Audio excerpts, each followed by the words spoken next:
Shalom, selamat pagi Bapak Ibu Saudara yang dikasihi Tuhan dimanapun Bapak Ibu sudah berada hari ini. Kita sungguh bersyukur bahwa Tuhan berikan kita kesempatan hari ini. Bukan saja menikmati hari yang baru yang Tuhan jadikan bagi kita, tapi kita boleh sama-sama diberikan kesempatan untuk boleh beribadah kepada Tuhan. Mari saya undang kita sama-sama bangkit berdiri. Kita mau siapkan hati kita untuk masuk dalam hadirat Tuhan. Mari kita ambil waktu sejenak, tenangkan hati kita dan pikiran kita untuk boleh kita menikmati pujian dan penyembahan kita kepada Tuhan. Saudara, kita akan mulai kebaktian kita pada pagi hari ini dengan sebuah pengakuan bahwa pertolongan kita adalah di dalam nama Tuhan, Allah yang menciptakan langit dan bumi, Allah yang kasih setianya itu kekal dulu dan sekarang sampai selama-lamanya, Allah yang tidak pernah meninggalkan pekerjaan tangannya. Biarlah kiranya kasih karunia dari Allah Bapa, Tuhan kita Yesus Kristus dan Roh Kudus boleh menyertai ibadah ini dari awal sampai akhir, dan biar semuanya boleh mendatangkan hormat dan kemuliaan hanya bagi namanya. Amin.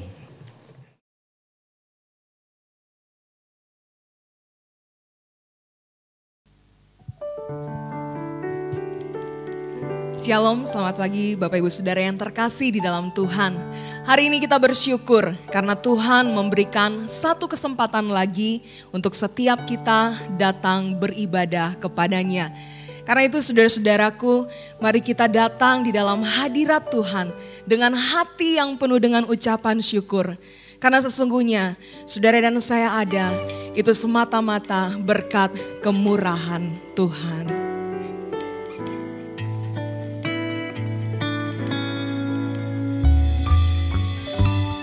Syukurmu di hadapan Tuhan.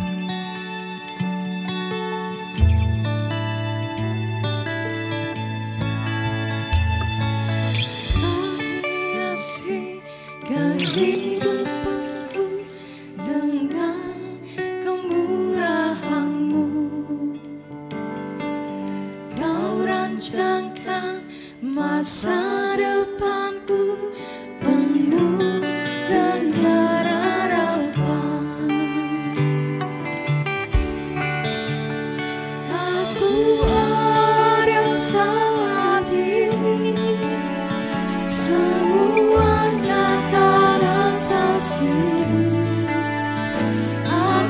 hidup hari ini, semua berkat kemurahan-Mu.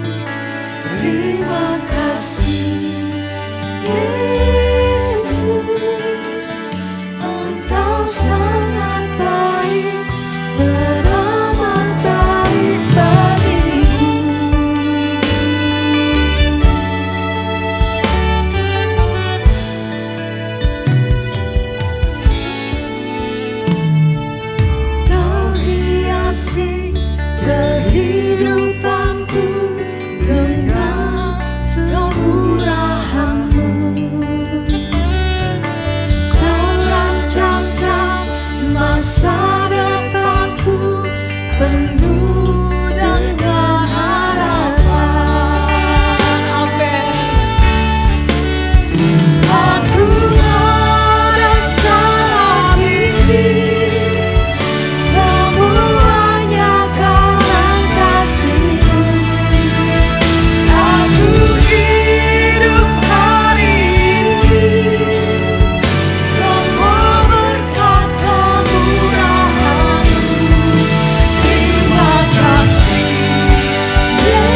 Tuhan. Naikkan syukurmu di hadapan Tuhan. Bersyukurlah bahwasannya kasih setianya dari selama-lamanya sampai selama-lamanya. Bersyukurlah untuk segala yang Tuhan anugerahkan buatmu. Bersyukurlah untuk anugerah keselamatan yang sudah Tuhan limpahkan bagi setiapmu. Datang dan bersyukurlah secara pribadi di hadapan Tuhan pagi ini.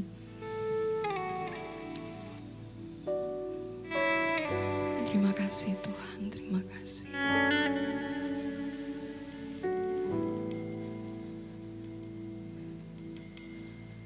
Kami sungguh bersyukur kepadamu Tuhan. Dan kami bangga punya Tuhan seperti Engkau. Tuhan yang tidak pernah sedetik pun meninggalkan kami. Tuhan yang selalu ada ketika kami bersuka dan juga ketika kami berduka. Tuhan yang paling mengerti apa yang saat ini kami pikirkan, kami rasakan. Apa yang menjadi pergumulan kami, Engkau Tuhan yang paling mengerti. Karena Engkau selalu ada bersama-sama dengan kami. Terima kasih Immanuel, terima kasih. Kami ada saat ini semata-mata karena kasih karunia-Mu. Dan kami mau terus datang dengan hati yang penuh dengan ucapan syukur. Kami mau terus memuji dan menyembah Engkau, Allah kami yang hidup. Allah yang menghidupkan setiap kami. Allah yang memelihara kami. Kami mau terus bersorak-sorak akan kebesaran nama-Mu ya Tuhan. Dan bertatalah atas setiap puji-pujian kami. Bertatalah atas setiap hidup kami, anak-anak-Mu ya Tuhan.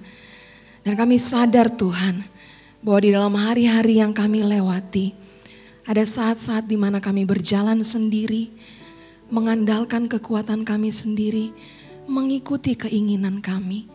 Karena itu kami datang di hadapan-Mu, memohon pengampunan yang daripada-Mu Tuhan. Ampuni kami Tuhan, dan bawa kami untuk kembali lagi dekat kepadamu, kembali lagi hidup kudus berkenan di hadapan-Mu ya Tuhan. Terima kasih Tuhan Yesus, terima kasih. Ini doa kami, hanya di dalam nama-Mu ya Tuhan kami berdoa. Amin. Mari Bapak Ibu Saudara dengan berdiri, kita akan sama-sama mengikrarkan pengakuan iman kita, pengakuan iman rasuli.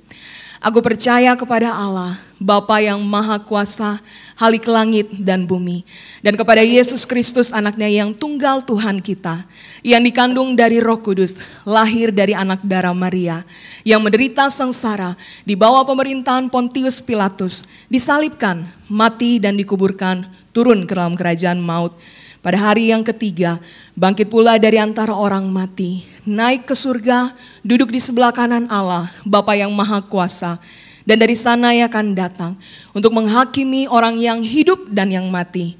Aku percaya kepada Roh Kudus, gereja yang kudus dan am, persekutuan orang kudus, pengampunan dosa, kebangkitan tubuh, dan hidup yang kekal.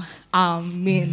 Mari kepada Dia Tuhan, kepada Dia Raja di atas segala raja, kita mau terus bersyukur. Ku naikkan syukurku. Mari dengan bertepuk tangan dimanapun engkau berada saat ini saudara-saudara. Engkau yang sendiri, engkau yang bersama-sama dengan keluargamu. Terus bersyukur, terus bersuka cita untuk kasih-Nya yang begitu besar. Kasih yang begitu besar, lebih kuat dari dosa. Kasih yang menemukanku, selamatkan dan pulihkanku. Ku naikkan syukurku, ku tak akan berhenti memuji, meninggikan nama-Mu selalu, menari, memuliakan-Mu. Dibebaskan, dibangkitkan, hidup yang Kau beri, dan diri hanya untuk-Mu.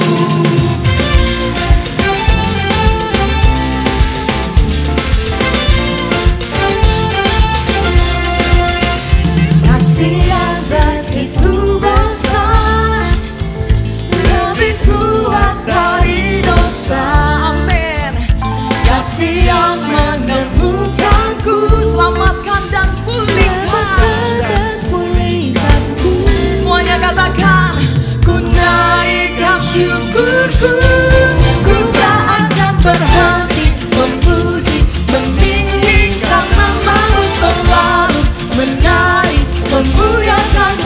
dibebaskan, dibangkitkan, hidup yang kau beri dan kini hanya untukmu.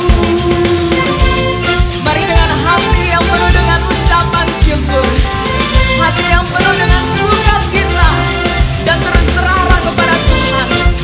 Kita mau bersyukur, bersukacita untuk segala apa yang Tuhan anugerahkan. Ku naikkan syukurku, Ku naikkan syukurku. ku naikkan syukurku, Sekali katakan ku naikkan, ku naikkan syukurku, ku naikkan syukurku. ku naikkan syukurku. Tak akan berhenti memuji, meninggikan namamu, selalu menari, memuliakanmu. Dibebaskan, dibangkitkan, hidup yang kau beri dan kini hanya untukmu. Takkan berhenti memuji, meninggikan namamu, selalu menari, memuliakanmu. Dibebaskan, dibangkitkan, hidup yang kau beri dan kini Hidup yang kau beri, hidup yang kau beri dan kini hanya untukmu. Berikan suara-suara yang meriah bagi Tuhan. Biarlah pujian ini boleh sungguh-sungguh kita nyatakan dalam hidup kita. Hidup yang kini yang Tuhan beri hanya bagi kemuliaan Tuhan. Karena itu saudara-saudara, mari siapkan hati kita supaya kita boleh sungguh-sungguh menerima kebenaran firman Tuhan yang akan mengarahkan kita semakin memuliakan Tuhan dalam hidup kita. Ini kami Tuhan, kami rindu Engkau berbicara bagi setiap kami. Kami rindu ya Tuhan, Engkau berbicara kepada masing-masing kami secara pribadi. Apa yang menjadi isi hatimu, apa yang menjadi kehendak-Mu Tuhan, nyatakanlah bagi setiap kami. Kami mau terus mengarahkan mata kami, pandangan kami hanya kepadamu Tuhan.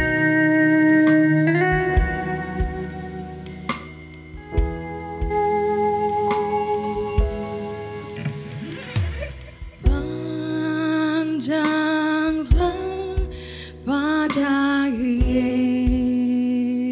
Yesus, pandanglah wajah mulianya, isi dunia menjadi suram dalam sinar kemuliaan-Nya. Mari memandang kepada bukit di mana kasih-Nya dinyatakan bagi kita. Pandang pada buktinya, kasih-Nya telah dinyatakan.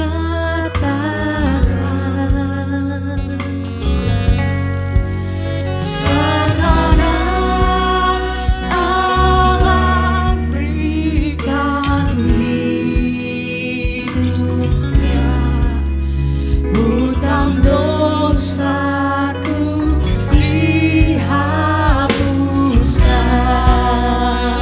Seru kami Yesus.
Silakan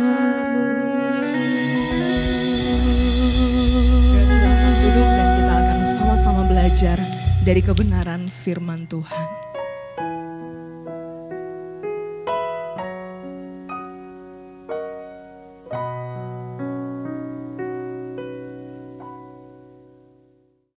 Selamat pagi Bapak Ibu, Saudara-saudari sekalian Jemaat GKBJ Kelapa Gading. Bersyukur kepada Tuhan dan saya sangat senang sekali bisa bersama-sama dengan Bapak Ibu, Saudara-saudari sekalian dalam ibadah pada pagi hari ini. Saya khotbah di sini pada hari ini adalah dalam rangka Minggu STT Amanat Agung. Sebelum COVID, biasanya sebulan sekali kami dari Sekolah Alkitab STT Amanat Agung akan membawa rombongan mahasiswa-mahasiswi mengunjungi gereja-gereja, akan khotbah, akan menaikkan puji-pujian, akan memperkenalkan STT Amanat Agung. Tetapi karena kondisi yang seperti ini maka kami tidak bisa hadir secara fisik dengan satu rombongan besar. Dan karena itulah maka pada kesempatan ini kami nanti setelah khotbah akan ada kur dari mahasiswi STT Amanat Agung yang sudah direkam sebelumnya, dan juga kami akan memutarkan sedikit video tentang profil STT Amanat Agung. Bapak Ibu, Saudara-saudari sekalian, sebenarnya tujuannya adalah supaya semakin banyak jemaat, semakin banyak orang Kristen bisa mengenal Sekolah Alkitab ini, STT Amanat Agung, dan ikut serta mendukung dengan mendoakan perkembangan dari Sekolah Alkitab. Karena Sekolah Alkitab adalah mendidik orang-orang untuk menjadi hamba-hamba Tuhan. Dan pada gilirannya nanti hamba-hamba Tuhan akan masuk ke gereja-gereja. Mungkin salah satunya nanti akan ke gereja Bapak Ibu juga. Karena itulah maka kita sangat membutuhkan setiap jemaat, setiap gereja ikut mendukung, mendoakan. Bahkan mungkin juga dengan mengutus orang-orang untuk masuk Sekolah Alkitab, dididik, dibentuk menjadi hamba-hamba Tuhan, melayani Tuhan pada zaman ini. Karena kita tahu seperti Tuhan Yesus katakan, ladang sudah menguning, tapi sayangnya pekerja sangat sedikit. Karena itulah doakan Bapak Ibu sekalian, banyak orang mempersembahkan diri dan diutus untuk dibentuk studi di Sekolah Alkitab menjadi hamba-hamba Tuhan yang melayani Tuhan pada zaman ini. Terima kasih. Ya, ingat dan terus dukung STT Amanat Agung di dalam doa. Mari Bapak Ibu, Saudara-saudari sekalian, sebelum kita membaca dan kemudian bersama-sama kita akan mendengarkan firman Tuhan. Mari kita berdoa bersama-sama. Ya Tuhan, kami serahkan pemberitaan firman Tuhan pada pagi ini. Kami mohon Tuhan berbicara dengan ajaib, baik ketika firman Tuhan dibacakan maupun ketika firman Tuhan diberitakan. Kami mohon kuat kuasa Roh Kudus bekerja dengan ajaib. Melalui firman Tuhan bekerja di dalam diri kami, membentuk kami, meneguhkan kami, menghibur kami, bahkan juga menegur kami. Bapa di surga, kami mohonkan ajaran-Mu, kebenaran-Mu, kuat kuasa firman-Mu berbicara untuk kami. Terpujilah nama-Mu Bapa. Kami sungguh bersyukur dan berdoa di dalam nama Tuhan Yesus Kristus. Amin. Bapak Ibu dan saudara-saudari sekalian, tema kita pada hari ini adalah Injil, kekuatan Allah. Injil adalah kekuatan Allah. Firman Tuhan akan kita baca dari kitab Roma, pasal 1 ayat 16 dan 17. Roma pasal 1 ayat 16 dan 17. Topik kita pada hari ini, Injil adalah kekuatan Allah. Demikian bunyi firman Tuhan seperti yang tertulis di dalam kitab Roma pasal 1 ayat 16 hingga 17. Sebab aku mempunyai keyakinan yang kokoh dalam Injil. Karena Injil adalah kekuatan Allah yang menyelamatkan setiap orang yang percaya. Pertama-tama orang Yahudi tetapi juga orang Yunani. Sebab di dalamnya nyata kebenaran Allah yang bertolak dari iman dan memimpin kepada iman. Seperti ada tertulis, orang benar akan hidup oleh iman. Demikianlah pembacaan firman Tuhan. Berbahagialah kita yang membaca, memahami, dan melaksanakan firman Tuhan dalam hidup sehari-hari kita. Saudara-saudari yang kekasih, firman Tuhan berkata, Injil adalah kekuatan Allah yang menyelamatkan setiap orang yang percaya. Pertama-tama orang Yahudi, tetapi juga orang Yunani. Saudara sekalian, jelas sekali seperti yang menjadi tema kita pada hari ini. Dikatakan Injil itu adalah kekuatan Allah. Kekuatan untuk apa? Untuk menyelamatkan. Menyelamatkan siapa? Di sini dikatakan orang-orang Yahudi maupun orang-orang Yunani. Saudara sekalian, perkataan ini, orang Yunani maupun orang Yahudi, atau orang Yahudi maupun orang Yunani, sebenarnya itu ingin mengungkapkan mengenai universalisme dari Injil ini. Kita tahu Yesus dan murid-muridnya pada awal gereja itu kebanyakan adalah orang-orang Yahudi. Dan mereka seringkali menganggap orang Yahudi ini istimewa. Jadi seperti pusat dunia. Tetapi saudara sekalian, sebenarnya Yahudi itu bukan hanya Yahudi. Di luar tuh banyak orang. Nah, di luar itu mereka seringkali sebut sebagai Yunani. Jadi ketika disebut dalam Alkitab itu Yahudi dan Yunani, sebenarnya ingin mengatakan Injil itu baik untuk orang dalam, untuk orang Yahudi maupun untuk orang sana, orang luar. Jadi universal. Injil itu adalah sesuatu yang universal. Baik untuk kita, untuk kelompok kita, untuk lingkungan kita, maupun untuk orang di luar sana. Orang-orang Yunani. Nah saudara sekalian, apa yang dikatakan oleh firman Tuhan ini tentang Injil adalah kekuatan Allah. Apa yang dimaksudkan? Bahwa Injil ini, Injil yang universal ini, Injil yang untuk semua orang ini adalah kekuatan Allah. Saudara, mari kita bersama, pertama-tama kita akan merenungkan topik ini dengan merenungkan apa itu Injil. Apa itu Injil? Injil itu kekuatan Allah. Tetapi pertama-tama kita perlu merenungkan apa sih sebenarnya Injil itu. Saudara, kita seringkali mendengar kata Injil. Injil Matius, Injil Markus, Injil Lukas, Injil Yohanes. Kita juga seringkali mendengar orang berkata kita harus beritakan Injil. Apa itu Injil? Saudara sekalian, sederhananya Injil itu dari bahasa Yunani. Dari kata Evangelion. Evangelion. Evangelion itu punya arti kabar baik. Atau kabar gembira. Good news. Kabar baik, itulah evangelion. Kabar yang gembira, kabar yang baik. Jadi sebenarnya Injil itu adalah satu kabar yang baik. Saudara, saya yakin sekali dalam hidup kita akan senang sekali kalau mendapatkan kabar yang baik. Lebih-lebih pada hari-hari seperti ini, begitu banyak kabar buruk. Kita bersyukur saat ini Indonesia sudah agak mulai turun di dalam penularan COVID.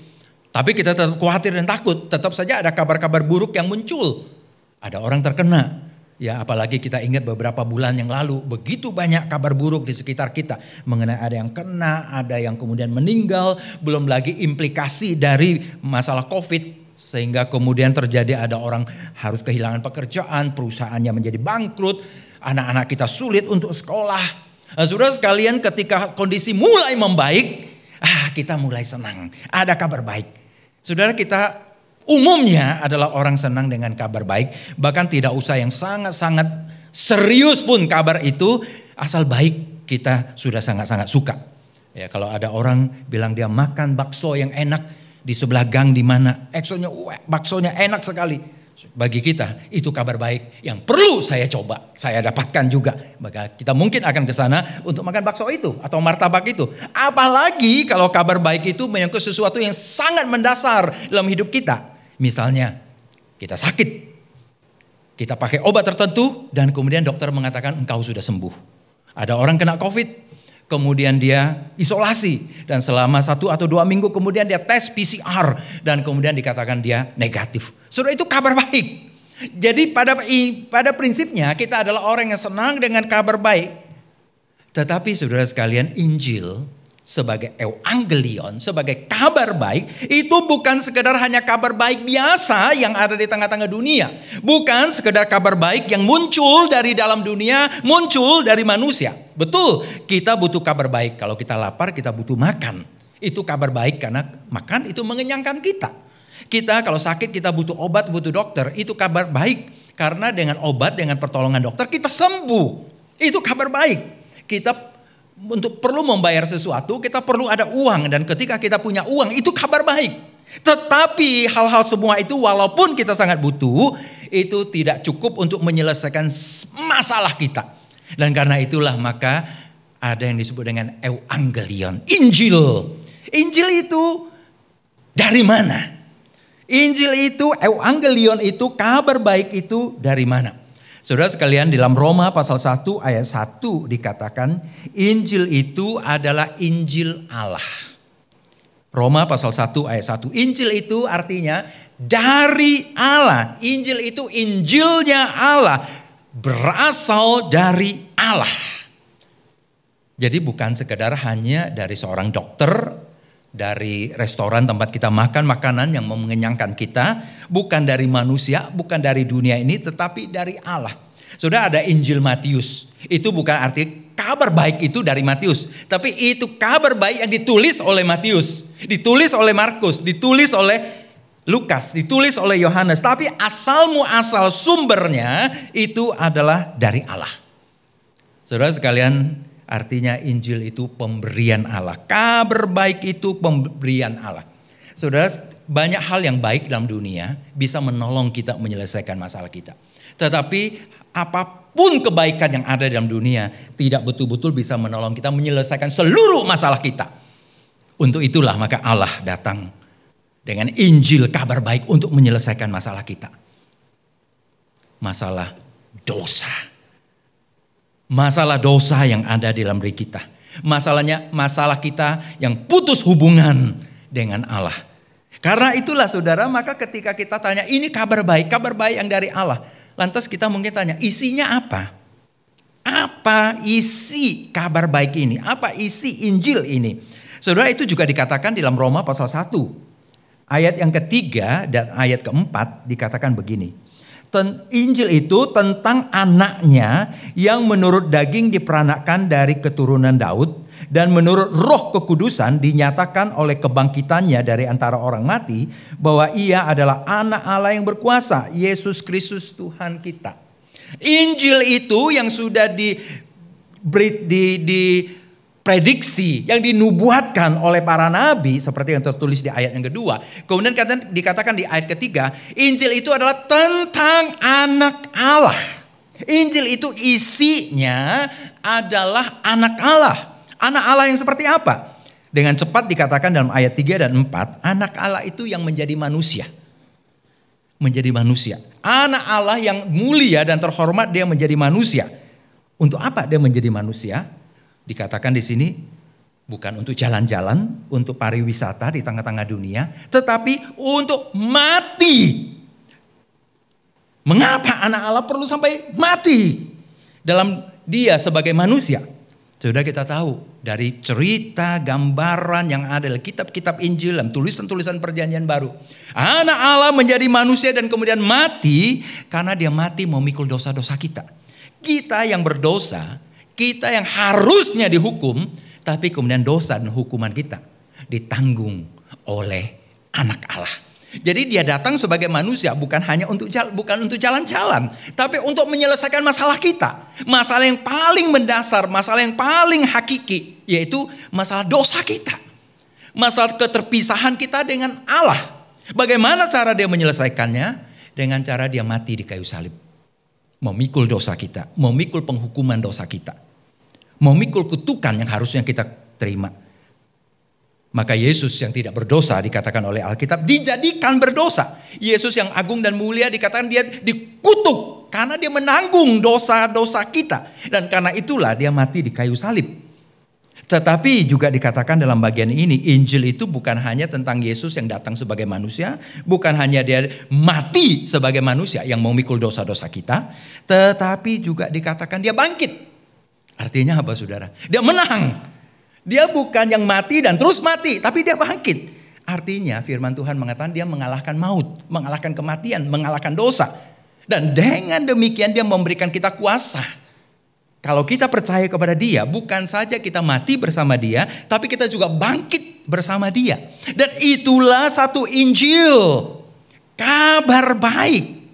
Yaitu bahwa sekarang ada jalan penyelesaian masalah-masalah kita. Untuk masalah dosa kita, keterkutukan kita, hukuman dosa kita, putusnya hubungan kita dengan Allah. terpisahnya kita dari Allah. Sekarang ada jalan keluarnya, yaitu melalui Yesus Kristus, anak Allah yang mati dan bangkit. Dan itulah saudara kabar baik untuk kita. Itu yang paling hakiki yang kita butuhkan, kabar baik dalam hidup kita. Yang bisa menolong kita menyelesaikan masalah yang paling mendasar, yaitu dosa. Keterpisahan dari Allah. Hukuman dosa yang harusnya kita tanggung, tapi Yesus sudah tanggung untuk kita. Maka saudara sekalian dikatakan Injil ini, Evangelion ini, kabar baik ini tentang Yesus Kristus yang mati dan bangkit. Kabar ini, Injil ini ada kekuatannya. Injil itu ada kekuatannya. Saudara, itu dikatakan dalam ayat yang kita baca tadi, di ayat yang ke-16. Injil itu ada kekuatannya. Saudara sekalian, saya bisa mengajak kita untuk membayangkan seperti apa yang dimaksud dengan sesuatu yang baik itu punya kekuatan. Saudara persis kembali kepada contoh tadi saya mengenai obat. Kita sakit, kita minum obat. Setelah kita melihat obat yang berkhasiat, kita gembira sekali. Itu menjadi satu kabar gembira. Jadi obat itu ketika kita makan itu adalah kabar gembira. Bagaimana kemudian obat itu bisa menolong kita? Jelas ketika obat itu masuk ke dalam tubuh kita, ada satu kuasa, ada satu kekuatan, ada satu power yang dilepaskan untuk menolong kita. Dalam hal ini menyembuhkan sakit kita. Contoh yang sangat baik adalah vaksin yang kita terima. Vaksin itu menolong kita, memberikan kita satu kekuatan untuk melawan virus COVID. Walaupun mungkin tidak sampai 100%, tapi ada kekuatan tertentu untuk membantu kita membangun antibodi, menolong kita untuk melawan penyakit. Jadi saudara, kita sebenarnya sadar bahwa ada sesuatu yang memang bisa menjadi sesuatu yang dari luar masuk ke dalam diri kita, kemudian memberi kita kekuatan. Nah, tetapi sebagus-bagusnya obat, sebagus-bagusnya makanan yang bisa memberi kita kekuatan untuk sehat, stamina, sekuat-sekuatnya vitamin yang bisa membuat kita sangat bugar dan sangat kuat, tetapi tidak bisa menyelamatkan kita, tidak bisa melepaskan kita dari dosa. Dan untuk itulah kita butuh kekuatan Injil yang meledak di dalam diri kita dan yang menolong kita. Saudara sekalian, kata meledak yang tadi saya pakai itu memang ada makna dari kata kekuatan itu. Injil adalah kekuatan Allah. Kata kekuatan itu adalah dunamis di dalam bahasa Yunani-nya. Saudara tahu kata dunamis, dari kata ini kemudian membentuk beberapa kata yang kita kenal dalam bahasa Indonesia. Salah satunya adalah dinamit. Kita tahu orang pakai dinamit untuk meledakkan sesuatu yang keras. Gunung batu misalnya. Meledakkan gedung yang memang ingin diruntuhkan. Dan dinamit itu meledak, melepaskan kekuatan yang luar biasa. Tetapi kata dinamit ini punya pengertian meledak sekali dan kemudian selesai. Tetapi ada kata lain dibentuk dari kata dunamis yang punya pengertian jauh lebih bagus lagi, yaitu dinamis. Kata dinamis. Saudara, kita bisa membayangkan dinamis itu seperti apa? Seperti dinamo. Kita tahu dinamo dari kata ini juga. Dinamo yang memutar mesin untuk terus bisa bekerja. Untuk terus bisa berjalan, untuk terus berproses. Dinamis, tidak mandek, tidak mati, tidak berhenti, tidak karatan, tapi terus bergerak. Itu namanya dinamis. Dan itu diberikan oleh Injil untuk kehidupan kita. Melepaskan kita dari dosa dan memberi kita kekuatan untuk hidup bagi Allah. Itu kekuatan Injil. Maka saudara sekalian, dikatakan Injil itu adalah kekuatan Allah yang menyelamatkan. Bukan sekedar hanya menolong kita untuk hidup di dunia yang fana ini, tetapi menyelamatkan. Dan kita tahu menyelamatkan yang dimaksud oleh Alkitab itu adalah menyelamatkan dari dosa, menyelamatkan dari kuasa iblis, menyelamatkan dari keterpisahan kita dari Allah, menyelamatkan kita dari nasib dan kutukan buruk kita, menyelamatkan kita dari moralitas yang bobrok dalam diri kita, menyelamatkan kita dari keterkutukan kita sendiri untuk kita dibawa kepada Allah. Menyelamatkan kita. Jadi ada kekuatan yang mentransformasi Sehingga tadinya kita anak dosa, kemudian kita menjadi anak Allah. Tadinya kita orang berdosa, kemudian disebut sebagai orang kudus di dalam Allah. Tadinya kita mati, kemudian kita dikatakan dihidupkan. Tadinya kita adalah orang di luar, orang yang bersalah, orang yang tidak benar. Kemudian kita ditransformasi menjadi orang di dalam diri Allah, menjadi orang yang benar.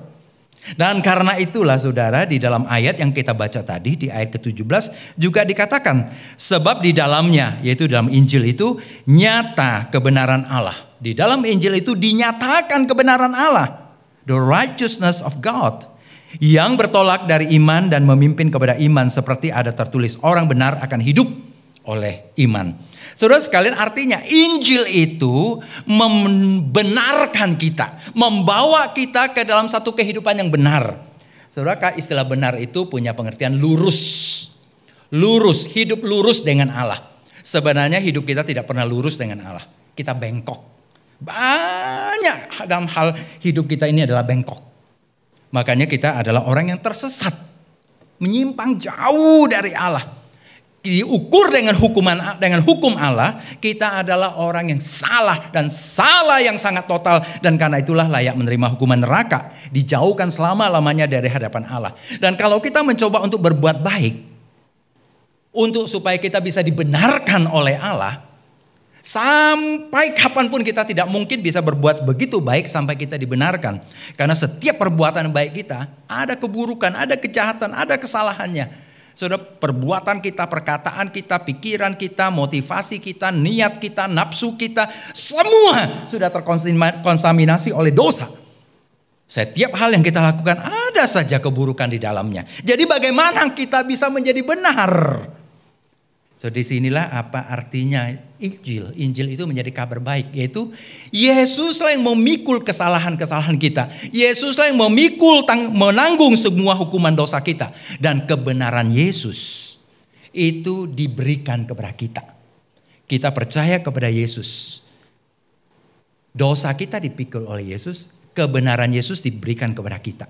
Kita dibenarkan ketika kita percaya kepada Yesus. Maka apa yang Yesus lakukan menjadi perbuatan kita. Apa yang Yesus perbuat itu menjadi perbuatan kita. Apa yang Yesus menangkan di atas kayu salib menjadi kemenangan kita. Kita sekarang dilihat oleh Allah melalui Yesus Kristus. Di dalam Yesus Kristus kita dibenarkan. Justification by faith. Kita dibenarkan di dalam Yesus Kristus. Bukan karena perbuatan kita sendiri. Tetapi karena perbuatan Yesus Kristus yang untuk kita. Saudara sekalian, dia mempersembahkan yang terbaik, yaitu dirinya sendiri. Korban yang terbaik yaitu dirinya sendiri. Kita tidak akan mampu mempersembahkan korban yang seperti itu.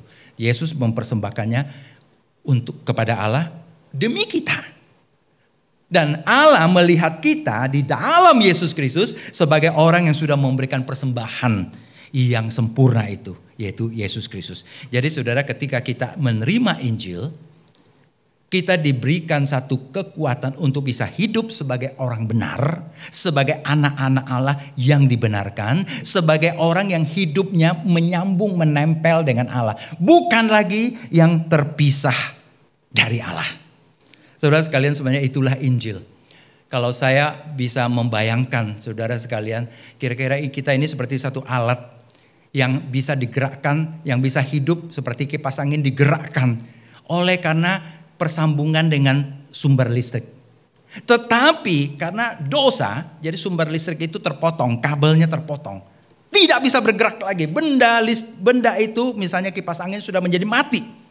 Nah, Injil itu menghidupkan kita kembali. Dengan cara apa? Mencolokkan kita kembali kepada sumber kehidupan itu. Jadi sudah istilah ini, Injil itu kekuatan Allah yang menghidupkan kita. Membenarkan kita, menjadikan kita anak Allah, menyambungkan kita kembali dengan hidup Allah itu sendiri. So, itu tidak mungkin bisa dilakukan oleh apapun juga. Obat, vitamin, makanan bisa menolong kita hidup lebih panjang umur. Tetapi tidak bisa menolong kita untuk disambungkan kembali dengan kehidupan Allah. Dan kalau tidak punya kehidupan Allah, maka kita tidak akan ada hidup kekal. Hidup kekal adalah hidup bersambungan dengan Allah. Dan hanya Yesus dengan kematian dan kebangkitannya, dia bisa membawa kita kembali kepada Allah. Saudara sekalian, Itulah yang disebut dengan hidup yang sejati. Euangelion yang sejati. Yang membawa kita hidup untuk disambungkan kembali dengan Allah. Euangelion, kabar baik yang membawa kita diselamatkan untuk disambungkan kembali dengan Allah. Kita diselamatkan dari dosa untuk dibawa kembali kepada Allah. Itu sungguh-sungguh kabar baik. Saudara sekalian, jangan percaya pada banyak akal-akalan bulus dunia ini yang menawarkan kehidupan, tapi dengan cara membunuh hidup kita. Banyak yang seperti itu. Salah satu contoh yang menarik adalah dulu ada iklan rokok yang mengatakan kalau rokok merek itu membuat hidup lebih hidup. Jadi hidup seperti ini belum terasa sangat hidup. Kalau merokok merek itu menjadi lebih hidup. Wah, digambarkanlah bagaimana yang lebih hidup itu.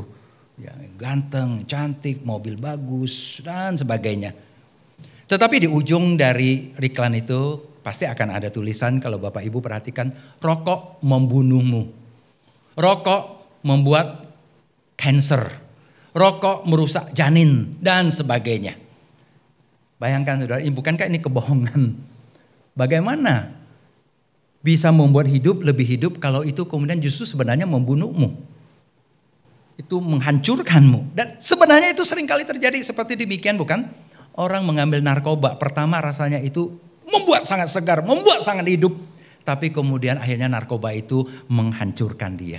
Bukan saja membuat dia kecanduan, menghabiskan banyak uang, tapi betul-betul merusak otak, merusak tubuh, merusak seluruh organ tubuh, dan merusak masa depan dari orang tersebut. Itu kelihatan Injil, tapi sebenarnya bukan Injil. Tapi Injil yang sesungguhnya yang diberikan adalah Injil yang dari Allah. Isinya adalah tentang Yesus Kristus yang mati dan bangkit untuk kita. Dan melalui apa yang Yesus lakukan itu, kita diselamatkan dan dibawa kembali kepada Allah. Kalau kita sungguh-sungguh mau percaya kepada Tuhan Yesus Kristus. Saudara sekalian, kalau kita punya Injil yang seperti itu, bagaimana harusnya sikap kita terhadap Injil? Bagaimana seharusnya sikap kita terhadap kabar baik itu? Saudara sekalian, dikatakan dalam firman yang kita baca, ya, ini ditulis oleh Rasul Paulus. Dia mengatakan di ayat ke-16, sebab aku mempunyai keyakinan yang kokoh dalam Injil. Ini perkataan Rasul Paulus. Dia mengalami Injil itu. Dia mempunyai Injil itu. Dan sekarang dia perlihatkan bagaimana sikap dia terhadap Injil itu. Dia mengatakan, aku mempunyai keyakinan yang kokoh dalam Injil. Sebenarnya kalimat itu kalau diterjemahkan hurufiah seperti yang diterjemahkan dalam bahasa Inggris, itu punya pengertian, aku tidak malu oleh Injil. I am not ashamed of the gospel. Aku tidak malu oleh Injil. Saudara, mengapa orang bisa seolah-olah malu oleh Injil? Mungkin karena itu orang dunia tidak anggap itu kabar baik. Orang dunia lebih menganggap jabatan tinggi, uang banyak, harta benda itu kabar baik. Orang kedudukan tinggi, orang yang dihormati itu kabar baik. Dapat uang, dapat lotre, itu kabar baik. Tetapi Injil tentang Yesus yang mati dan bangkit, orang anggap angin lalu. Bahkan banyak orang anggap itu memalukan. Tapi Paulus mengatakan, no, saya tahu ini yang paling basic. Paling mendasar yang dibutuhkan oleh manusia. Dan karena itulah dia mengatakan, aku tidak malu, kemanapun aku akan kabarkan Injil. Aku punya keyakinan yang kokoh dalam Injil. Soalnya ini pengertian sama. Kalau seorang malu, dia suka goyah, rendah diri, dia malu, dia tidak berani lakukan sesuatu, dia tidak punya keyakinan yang kokoh. Tapi kalau dia tidak malu, punya kepercayaan diri yang kuat, dia punya keyakinan yang kokoh. Dia akan memberitakan Injil. Dan itulah yang dialami oleh Paulus. Sebenarnya saudara, kalau kita pun sebagai manusia, kita tahu harusnya kalau betul-betul kita yakini itu kabar baik, kita tidak mungkin malu untuk katakan kepada orang lain. Bahkan seringkali kita kepo sendiri. Sebelum orang bertanya, kita akan sebar-sebarkan kepada orang lain. Coba saudara kita melihat misalnya ada orang sakit, mungkin sudah berbulan-bulan dia sakit. Tapi kemudian kita bertemu dengan dia, dia segar bugar. Kita langsung bertanya, wah kamu udah sehat ya? Wah saudara, kita akan mendengar dari mulutnya, dia akan cerita obat apa yang menolong dia, makanan apa yang menolong dia. Dan dia merasa luar biasa sinsei itu, atau dokter itu, atau obat ini, atau obat itu. Dia akan ungkapkan mengatakan apa yang menjadi kabar baik buat dia, yang menolong dia sehingga dia sembuh menjadi bugar lagi. Jelas bagi dia itu sesuatu yang kegembiraan yang gak bisa ditahan-tahan. Paulus mengalami seperti itu. Kalau Injil itu adalah kabar baik yang kuat, yang mentransformasi orang, yang bisa mengubah orang, dia tidak akan tahan-tahan. Bahkan dia mengatakan apa, saudara? Di ayat 14, tadi kita tidak baca, tapi saya akan bacakan. Dia katakan, aku berhutang. Aku berhutang kepada orang. Hutang apa, saudara? Hutang Injil. Jadi dia merasakan di dalam dirinya itu seperti ada satu kewajiban. Karena dia sudah terima Injil itu. Dan masih banyak orang yang belum terima Injil. Orang Yahudi, orang non-Yahudi, orang terpelajar, orang tidak terpelajar. Begitu banyak golongan orang yang belum terima Injil. Dia merasa ada satu kewajiban. Seperti yang kalau dalam bahasa Inggris, I am under obligation. Aku ada di dalam satu kewajiban untuk mengabarkan Injil. Dan bahasa Indonesia menerjemahkan, aku merasa berhutang. Hutang yang harus dilunaskan, yang harus dibayar. Nah itu, saudara, satu gerakan yang kuat sekali dari dalam dirinya. Maka kemudian di ayat yang ke-15 juga di pasal 1 ayat 15 dikatakan, aku sangat ingin mengabarkan Injil juga di Roma. Aku sangat ingin. Ya dalam bahasa Indonesia tidak ada kata sangat. Sebenarnya bahasa aslinya itu ada kata sangat. Sangat ingin atau ingin sekali mengabarkan Injil kepada orang-orang yang ada di Roma. So Roma itu pada satu pihak itu adalah pusat dunia. Jadi segala sesuatu akan ada di situ. Itu tempat yang sangat baik untuk kabarkan Injil. Dari situ Injil bisa tersebar lebih luas lagi kemana-mana. Karena kota Roma itu tempat orang singgah lalu lalang. Tetapi Roma itu juga kota yang sulit. Pusat politik, pusat kekuasaan. Masuk ke situ mengabarkan Injil itu jelas resikonya tinggi. Tapi Paulus mengatakan tidak. Dia harus mengabarkan Injil, kalau perlu sampai ke jantung dunia itu dia kabarkan. Kalau sampai ke ujung dunia dia akan pergi. Dan dia lakukan itu. Saudara sekalian, sebenarnya Paulus ingin mengatakan dorongan Injil itu begitu kuat sehingga dia tidak mau tahan-tahan. Dia tidak perlu malu-malu, dia begitu yakin dia kabarkan Injil. Sebenarnya saudara sekalian, itulah yang seharusnya menjadi sikap kita. Injil itu kekuatan Allah untuk menyelamatkan, untuk mentransformasi kehidupan, untuk mengubah orang dari dosa menjadi anak Allah. Untuk membawa orang yang tadinya bermusuhan, terpisah dari Allah, kemudian bisa hidup bersama Allah. Orang yang tadinya terlepas dari Allah bisa disambungkan kembali dengan Allah oleh Injil Yesus Kristus yang mati dan yang bangkit itu. Kalau kita punya Injil seperti itu, Bapak Ibu dan saudara-saudari sekalian, masa mungkin kita akan diam-diam saja tidak lakukan apapun?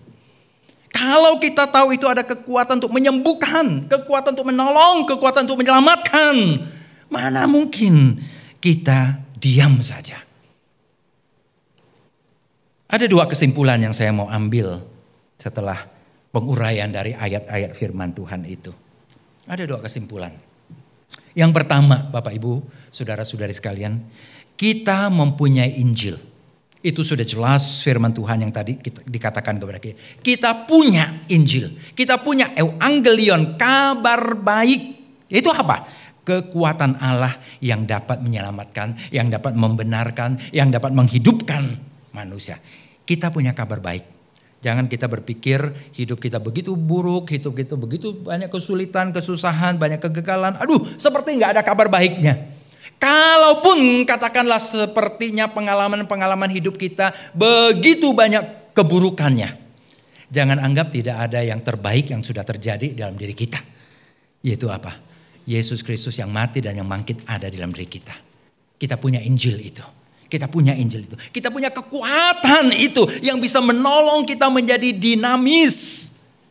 Makanya orang Kristen sepanjang zaman, orang-orang yang tadinya begitu jahat, begitu buruk, diubah. Dan hidupnya kemudian menjadi begitu dinamis untuk Allah. Tidak menyerah, tidak berputus asa.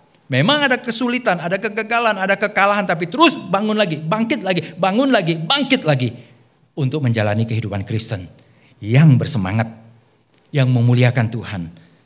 Kita punya Injil, yaitu kekuatan dunamisnya Allah yang bisa menyelamatkan, bisa membenarkan, bisa menghidupkan kita. Tapi yang kedua, saudara, kita bukan hanya punya Injil, kita juga punya hutang Injil. Kalau kita punya Injil, itu juga berarti kita punya hutang Injil, yaitu kewajiban dan tanggung jawab untuk memberitakan Injil, untuk menghidupkan Injil dalam hidup kita sendiri, untuk terus mengabarkan, menyaksikan, memberitakan kepada orang lain. Itu adalah kewajiban, bukan sesuatu yang boleh atau tidak, tapi itu kewajiban, tanggung jawab yang ada dalam diri kita, hutang ini dalam diri kita yang harus kita lunaskan. Dengan cara apa? Menghidupkan Injil itu. Injil yang kita terima, kabar baik itu kita hidupkan dalam kehidupan. Sehingga orang lain bertemu dengan kita, mereka menikmati kabar baik itu. Bukan kabar asem, bukan kabar buruk, tapi kabar baik. Kabar yang menyukakan hati orang, yang menggembirakan orang. Dan kita juga harus terus-menerus memberitakan Injil itu. Orang-orang di sekitar kita, mungkin keluarga kita, orang-orang yang di tetangga kita, atau mungkin bahkan di ujung bumi. Kalau Tuhan mengutus kita pergi untuk memberitakan Injil, serahkan dirimu untuk dipakai oleh Tuhan untuk memberitakan Injil. Karena kita punya hutang Injil, kita punya kewajiban, punya tanggung jawab. Menghidupkan, memperlihatkan kabar baik ini di tengah-tengah dunia. Dan terus-menerus memberitakan Injil kepada setiap manusia. Kiranya ini boleh menjadi kebenaran yang tertanam di dalam hati kita. Amin. Mari Bapak, Ibu, dan saudara-saudara sekalian, kita akan berdoa bersama. Biarlah firman-Mu boleh tertanam di dalam hati dan pikiran kami ya Tuhan. Kami mohon kuasa-Mu bekerja dengan ajaib. Firman-Mu, Injil-Mu, Yesus Kristus yang sudah mati dan bangkit itu ada di dalam diri kami. Dan biarlah itu bekerja sebagai satu satu dinamo yang terus memutar kehidupan kami. Sehingga hidup kami hidup bergairah. Hidup yang memuliakan Tuhan. Tidak putus asa, tidak cepat menyerah. Tapi terus menerus boleh hidup dengan kekuatan yang dari Tuhan. Dan untuk itulah Tuhan, tolong kami juga melunaskan hutang-hutang Injil kami. Yaitu mengabarkan Injil, menyatakan Injil, menghidupkan Injil. Dengan satu kesungguhan, satu kewajiban, satu ketaatan yang tidak pernah lepas dari hidup kami. Tolong kami, tolong setiap Bapak, Ibu, dan saudara-saudara kami yang ada di GKBJ, Kelapa Gading, Tuhan memberkati, Tuhan menolong kondisi mereka. Mungkin saat ini sudah sangat letih, mungkin sudah seperti tidak bisa berputar lagi kehidupannya, tidak ada gairah lagi. Sekali lagi kami mohon ajaib, Injil itu bekerja dalam diri kami Tuhan. Memutar kami lagi, menghidupkan kami kembali, membuat kami dibangun, bangkit dalam kuat kuasa Tuhan Yesus. Untuk menjalani kehidupan Kristen kami. Tapi bukan hanya untuk urusan diri kami saja. Tapi juga untuk menghidupkan Injil. Memberitakan Injil. Membawa lebih banyak orang lagi boleh diselamatkan oleh Injil Yesus Kristus ini. Terima kasih Bapa, terpujilah nama-Mu. Apapun masalah dan kesulitan kami hari ini, kami mohon Engkau jamah kami. Kuat kuasa kebangkitan Tuhan Yesus. Biarlah itu membangkitkan kami. Menggairahkan kami kembali. Di dalam nama Tuhan Yesus Kristus kami berdoa dan mengucap syukur. Amin. Bapak, Ibu, dan saudara-saudari sekalian, setelah ini akan ada video pendek profil dari STT Amanat Agung.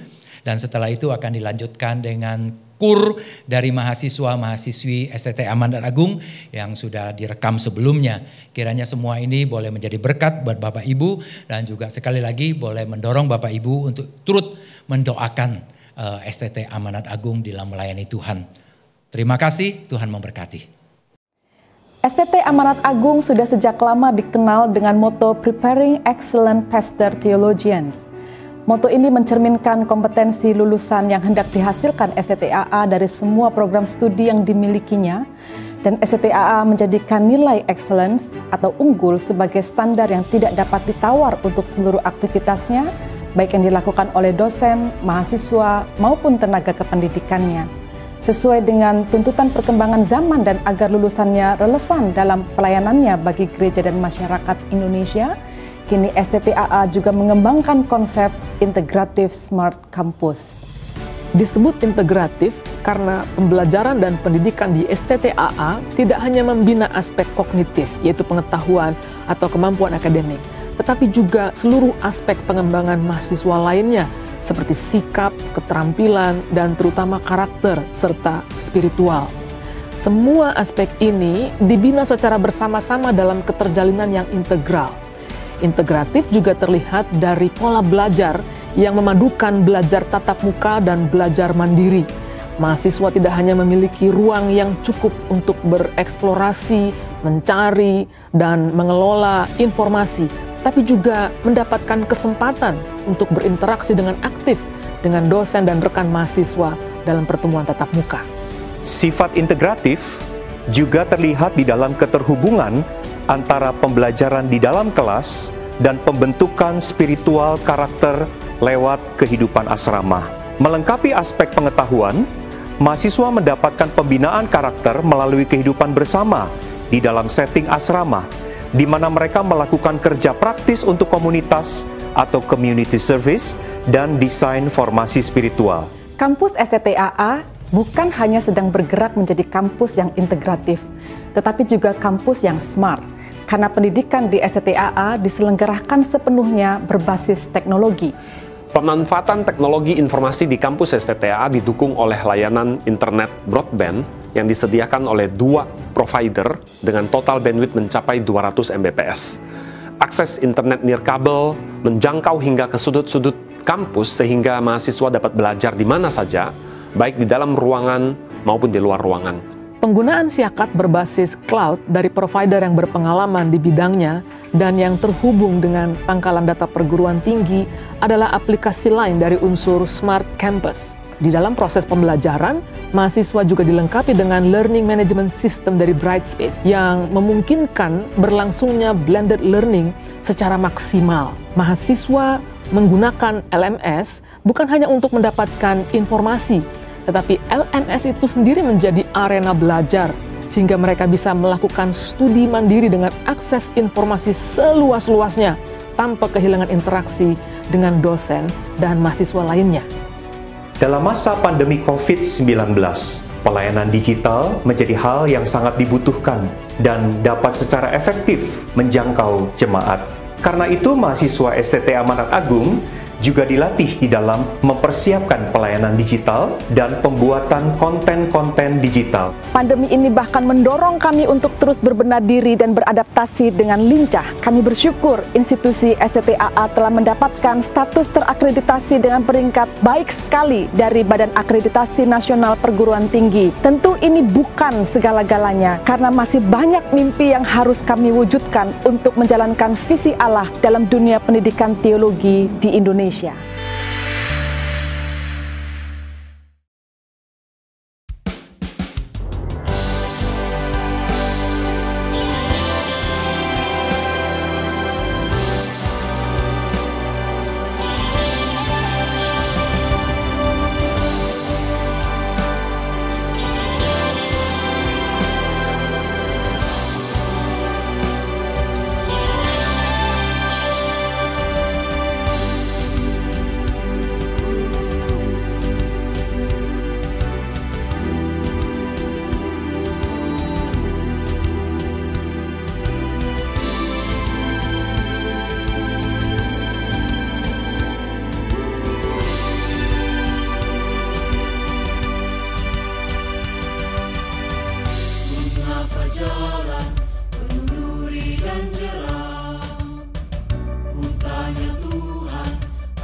Berjalan tepat di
Saudara-saudara, saya percaya setiap kita diberkati dan dituntun lewat kebenaran firman Tuhan yang baru saja kita dengarkan. Dan saat ini kita akan memberikan persembahan yang terbaik bagi Tuhan. Mari bersama-sama kita bangkit berdiri dan kita akan membaca satu bagian firman Tuhan dari Lukas pasal 6 ayat 38. Demikian firman Tuhan. Berilah dan kamu akan diberi. Suatu takaran yang baik, yang dipadatkan, yang digoncang, dan yang tumpah keluar akan dicurahkan ke dalam ribaanmu. Sebab ukuran yang kamu pakai untuk mengukur akan diukurkan kepadamu. Mari kita berdoa. Terima kasih ya Tuhan untuk segala kebaikan-Mu, untuk setiap berkat yang Kau anugerahkan bagi kami. Terima kasih juga untuk firman-Mu dan hamba-Mu yang sudah menyampaikannya bagi setiap kami. Saat ini ya Tuhan, kami mau datang membawa persembahan syukur kami. Ajar kami untuk tidak hanya sekedar memberi materi yang ada, tapi bahkan seluruh hidup kami mau persembahkan untuk hormat kemuliaan nama Tuhan. Ini doa kami, ini setiap kami di dalam nama-Mu ya Tuhan kami berdoa. Amin. Silakan duduk saudara-saudara. Mari kita memberikan yang terbaik bagi Tuhan. Saudara bisa memberi lewat nomor rekening yang tertera di layar saudara dan juga QR code. Dan mari kita akan memberikan seluruh hidup kita untuk hormat kemuliaan nama-Nya. This is my desire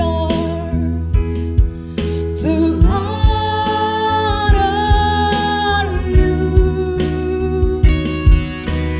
Lord, with all my heart, I worship You.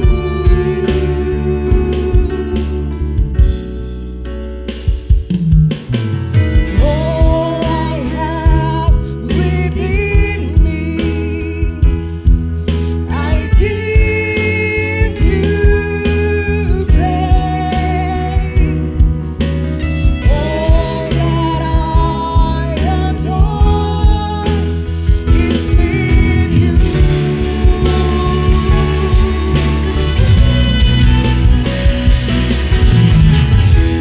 Lord, I give You my heart, I give You my soul. I live for You, Lord. Every breath that I take, every moment I awake, Lord, have Your way in me. Lord, I give You my heart, I give You my soul. I live for You, Lord. Every breath that I take, every moment I awake, Lord, have Your way in me. Lord, have Your way. Lord, have Your way in me. Lord, have Your way. Lord, have Your way in me. Saya percaya setiap persembahan syukur kita itu akan diterima Tuhan. Dan segala berkat akan terus Tuhan limpahkan dalam kehidupan kita. Saat ini kita akan sama-sama mendengarkan atau menyaksikan Warta Gereja.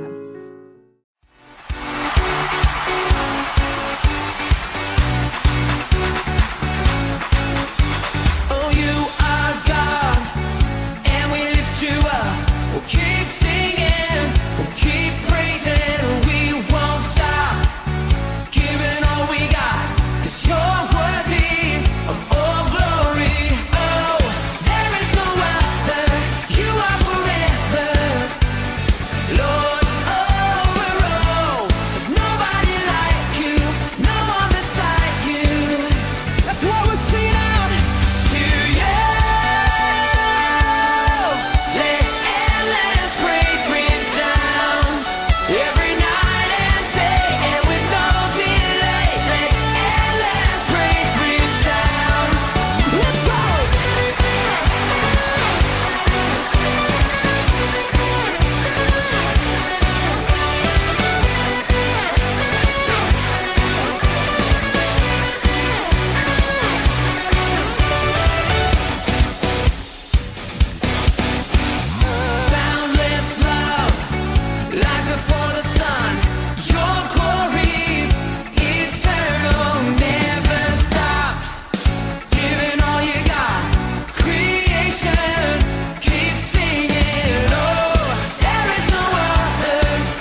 Shalom, selamat siang Bapak Ibu Saudara kasih Tuhan.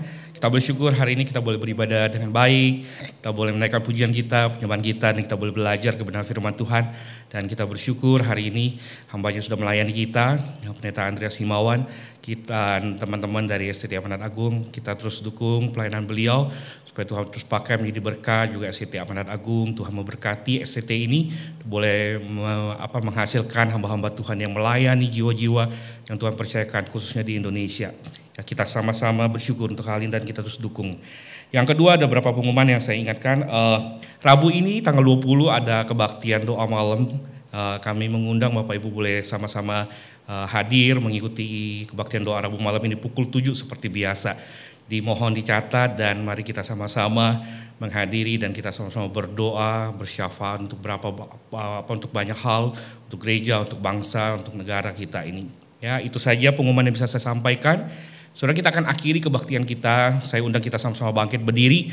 Dan sebelum kita masuk dalam doksologi, mari kita baca visi gereja kita. Dan biar visi ini terus boleh mengingatkan kita akan panggilan kita sebagai pengikut Kristus. Kita baca visi ini 3, 2, 1. Gereja yang membawa orang kepada Kristus, bertumbuh serupa Kristus, dan menjadi berkat dalam gereja dan masyarakat. Doksologi.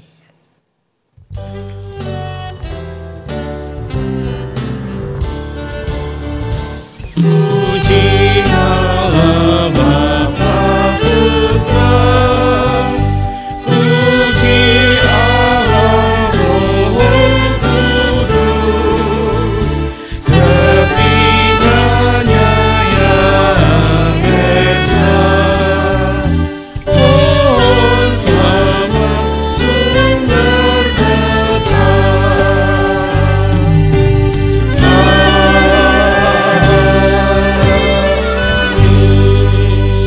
Arahkan hatimu dan terimalah berkat dari Tuhan. Semoga Allah sumber pengharapan memenuhi kamu sekalian dengan segala sukacita dan damai sejahtera dalam iman kamu, supaya oleh kekuatan Roh Kudus kamu berlimpah-limpah dalam pengharapannya.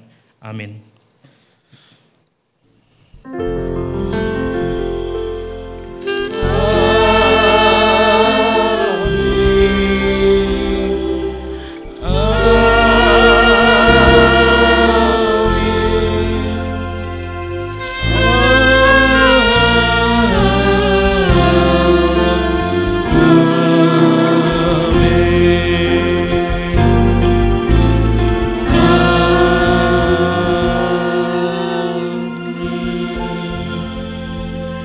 Ibu dipersilakan duduk, kebaktian selesai, silakan saat teduh. Selamat hari Minggu, Tuhan Yesus memberkati kita semua.